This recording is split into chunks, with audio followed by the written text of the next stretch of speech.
Assalamualaikum warahmatullahi wabarakatuh. Selamat pagi anak-anakku yang soleh dan soleha. Semoga Ananda dan keluarga dalam keadaan sehat walafiat dan tetap semangat walaupun dalam keadaan puasa. Sebelum memulai belajar, marilah kita berdoa dulu. Kita berdoa sama-sama ya. A'udzubillahi minasyaitonirrajim. Bismillahirrahmanirrahim. Alhamdulillahi rabbil alamin. Ar-Rahmanirrahim. Maliki yaumiddin. Iyyaka na'budu wa iyyaka nasta'in. Ihdinas siratal mustaqim.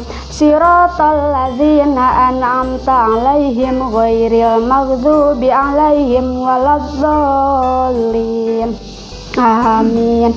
Rabbi zidni ilman warzuqni fahman. Ya Allah, tambahkanlah ilmu kepadaku dan berilah aku kepahaman.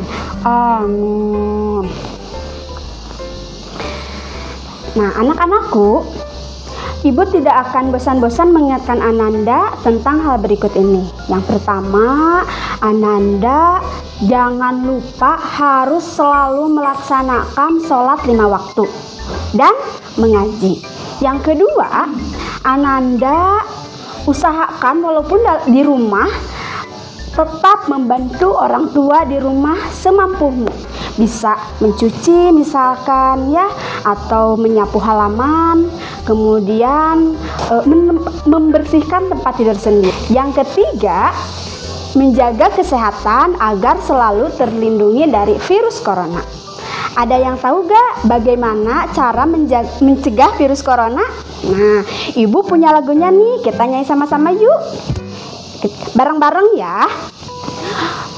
Corona, virus berbahaya, batuk, pilek, demam, itu gejalanya. Cucilah tanganmu, pakailah maskermu, diamlah di rumah, jaga jarak aman. Jadi, cara agar virus corona tidak masuk ke tubuh kita itu dengan cara yang pertama, mencuci tangan. Yang kedua, memakai masker. Yang ketiga, jangan keluar rumah jika tidak terlalu penting. Dan yang keempat, jaga jarak jika berinteraksi dengan orang-orang. Anak-anakku, sekarang kita masuk ke pembelajaran inti hari ini ya. Hari ini kita akan belajar matematika tentang pengolahan data. Setelah Ananda belajar tentang pengolahan data, diharapkan Ananda dapat menyajikan data dalam bentuk tabel, frekuensi maupun dalam bentuk diagram batang. Yang kedua, dapat membaca data baik dari tabel frekuensi maupun dari diagram batang. Yang ketiga, dapat menafsirkan data baik dalam bentuk tabel frekuensi maupun diagram batang.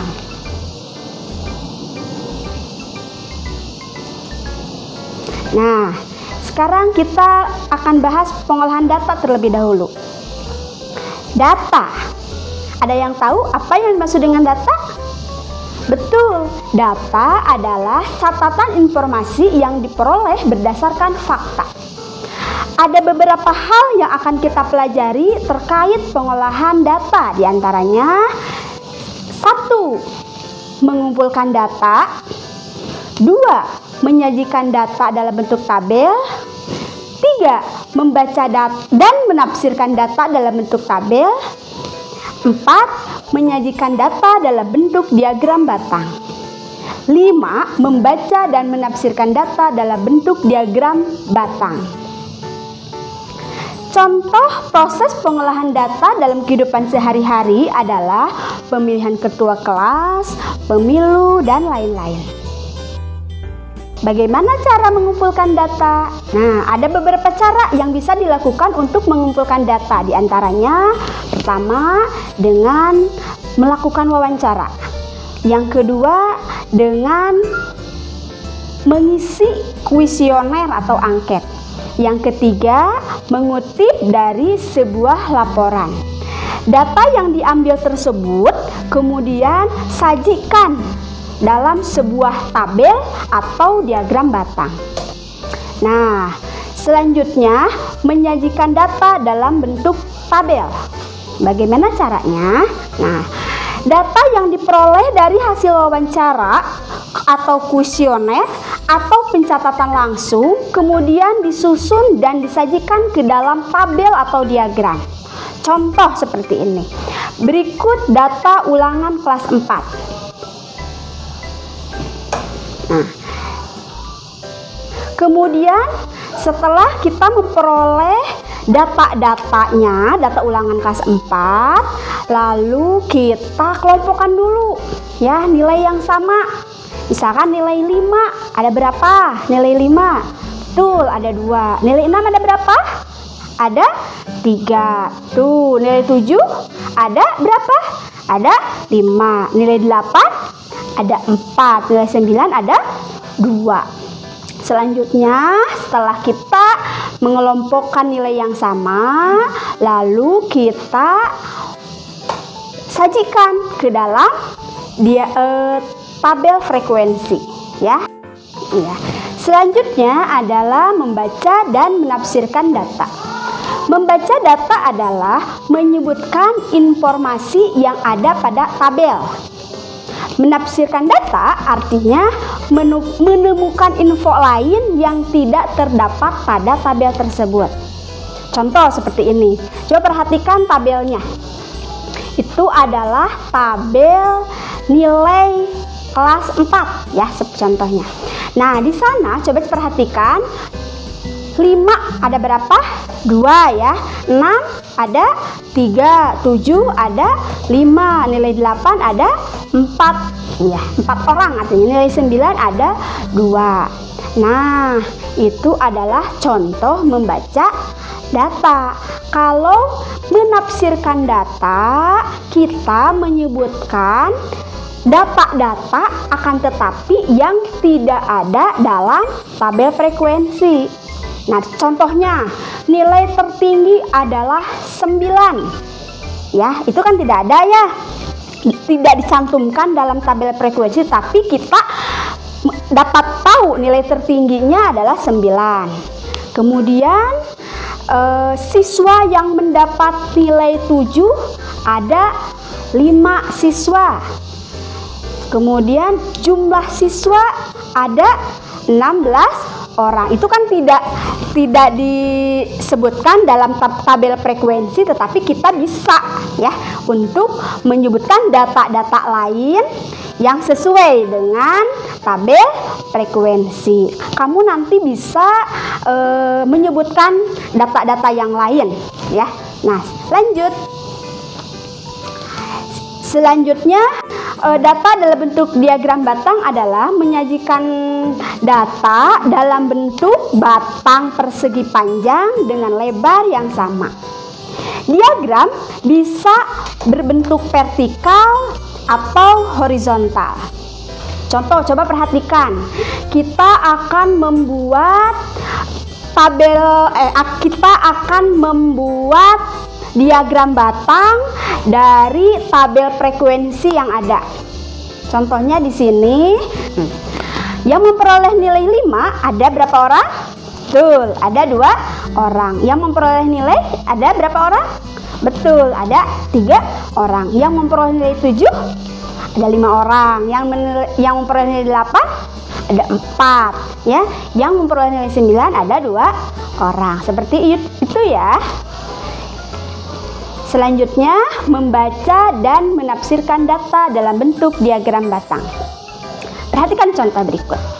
Berikut data jumlah siswa dari kelas 1 sampai kelas 6 SDN 065 Ciamplas. Coba perhatikan yang bawah. Yang bawah itu artinya kelas ya. Kelas 1, 2, 3, 4, 5, 6 ya. Itu untuk bawah-bawah itu untuk mencantumkan nama data. Kalau yang samping sebelah kiri itu untuk menampilkan banyak siswa atau jumlah yang memperoleh data tersebut ya. Coba perhatikan untuk kelas 1. Jumlah kelas 1 ada berapa? Jumlah siswa kelas 1 banyaknya ada 40 siswa. Sekarang kelas 2 ada berapa orang? Ada 45.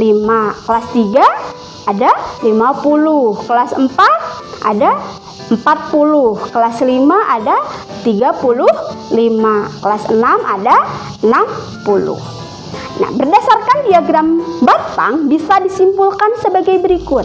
Yang pertama, jumlah siswa kelas 1 ada 40 siswa. Jumlah siswa terbanyak adalah kelas 3, yaitu berapa? Betul, 50 siswa. Kelas 2 dan 4 mempunyai jumlah yang sama, yaitu ada berapa? Ada 40. Jadi, jumlah seluruh siswa adalah, jumlahkan ya, jumlah siswa dari kelas 1 sampai kelas 6. Kelas 1 jumlahnya 40, kelas 2 45, kelas 3 50, kelas 4 40, kelas 5 35, kelas 6 30. Lalu jumlahkan. Jumlahnya ada 240 siswa. Nah, selanjutnya anak-anakku, setelah kalian memahami materi tentang pengolahan data, lalu kerjakan latihan soalnya ya. Nah, tetapi kalau misalkan kalian belum memahami, maka diulang lagi ya videonya. Tonton videonya ulang lagi. Setelah kalian betul-betul paham, lalu kerjakan latihan soalnya ya. Latihan soalnya ada 2 soal. Ya, nomor 1, perhatikan data berat badan dalam kilogram siswa kelas 4 berikut. Itu adalah soal nomor 1. Baca, kemudian kerjakan sesuai petunjuk. Selanjutnya untuk soal nomor 2, perhatikan tabel banyak pengunjung kebun binatang selama 1 minggu berikut ini. Perhatikan soalnya, kemudian kerjakan ya. Nah, setelah mengerjakan, lalu jangan lupa untuk memfoto ya, memfoto hasil kerjamu lalu kirim ke classroom. Sekian pembelajaran hari ini. Terima kasih kepada ayah bunda yang senantiasa menemani anandanya belajar di rumah. Semoga kebaikan ayah dan bunda mendapatkan balasan dari Allah dengan balasan yang berlipat ganda. Untuk Ananda, tetap semangat ya, tetap sehat, tetap belajar. Assalamualaikum warahmatullahi wabarakatuh.